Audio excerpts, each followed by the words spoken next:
man yoshlikda qulupnay ekkanman, bilasiz ekan. Mana hamma narsani talashib olaman, lekin qulupnayni talashmasdan olaman, mehnati juda ham qiyin. Unda hammamiz olaylik, bitta odam. Hammangizdan olaman. Eng yaxshisi pishgan. Qulupnay endi sezoni boshlandi, yeydigan sezoni. Chunki 4-5 kun salqin bo'ldi-yu. Mana quyosh endi chiqdi. Xudo xolasa bu yog'iga qulupnay shirin bo'ladi.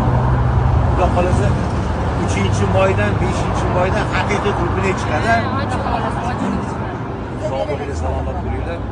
Biz hozir Sardoba, Sirdaryo tumani viloyati Sardoba tumaniga sunnat to'yi ketyapmiz. To'y sababchilari vaqtli bo'lsin. Barcha yurtdoshlarimizga oilaviy mahsulot tilaymiz. Sog' bo'linglar, salomat bo'linglar.